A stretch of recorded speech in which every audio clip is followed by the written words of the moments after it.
Folks, welcome back, and of course we're keeping close watch on the murder of 4 Marines in Chattanooga, Tennessee, and of course, as we've mentioned, Mohammed Yosef Abdulaziz is the shooter. He is dead. He was reportedly a naturalized U.S. citizen, originally from Kuwait, and apparently an ISIS-affiliated account tweeted out #Chattanooga with a warning just before the shootings. Tom DeLay, former U.S. House Majority Leader, former Congressman from the great state of Texas, joins us. Hello, Congressman.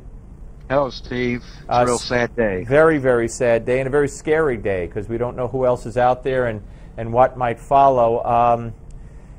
You know, it just amazes me that not everything is done. It wasn't necessarily a naval base, but it was a naval operational support center and recruitment center. And why don't these have enhanced security? Why haven't we learned something from the shooting at Fort Hood? You know, I was totally shocked after that shooting in Fort Hood that soldiers that are trained to use firearms are not allowed to carry firearms on an Army base. And I know a lot of congressmen started speaking out about that.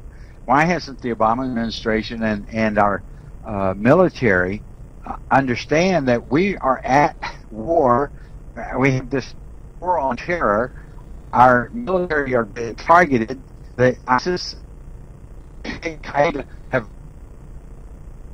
the world for people here in the United States to shoot our law enforcement and shoot our soldiers. Why aren't we on a high alert and allow soldiers to carry firearms? Well, you would think in this facility, this particular facility, not the recruiting center, but where the 4 Marines were killed, as I've alluded to during the course of the show, 2 entrances to the fenced facility, but they're unmanned gates with barriers that you have to slow down to drive around.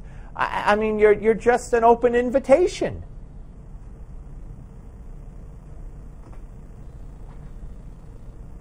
Yep, I think we did. Well, if we get him back, we could pick up from right there.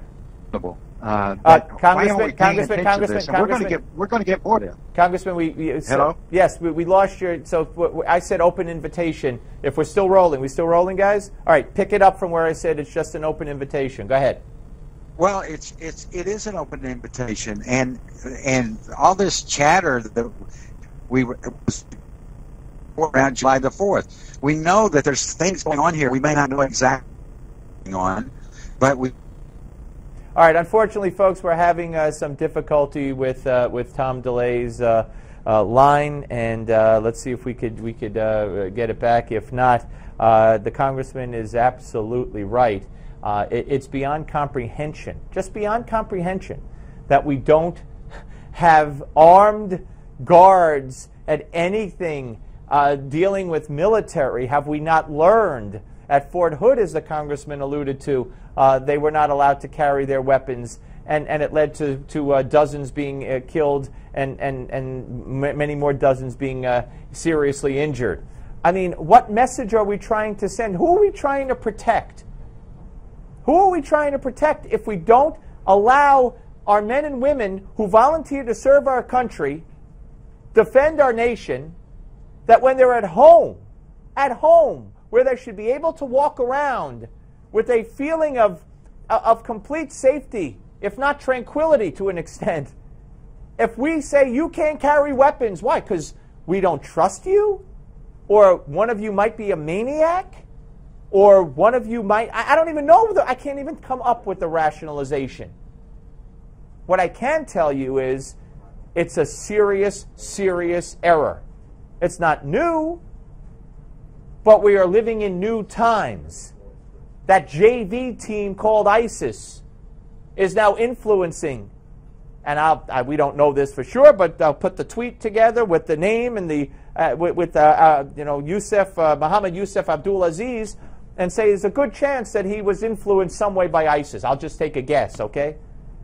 So, Congressman, what can be done to change? We got him back, I'm thankful. What can be done to change the climate where where our men and women in uniform can carry weapons on their own bases?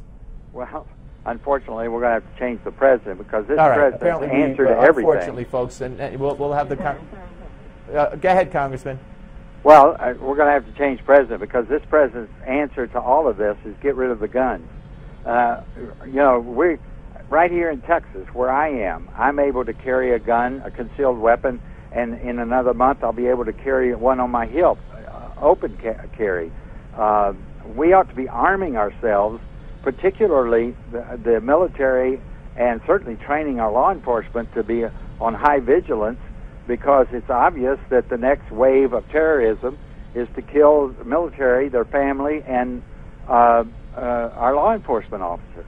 Yeah, it would be like a police precinct in New York City, and they tell the cops, put your gun down at the door. You can't carry it when you walk into the building. It's just insanity. Listen, Congressman, I'm sorry for the technical difficulties. They were on our end, not yours. We'll speak to you very, very soon. As you know, I love having you on, and thank you very much for cooperating with the inconvenience. Certainly, Steve. Thanks for having me. Take care. Tom DeLay, ladies and gentlemen. Up next, Senior Fellow in the Council on Foreign Relations, Elliot Abrams. Don't go away.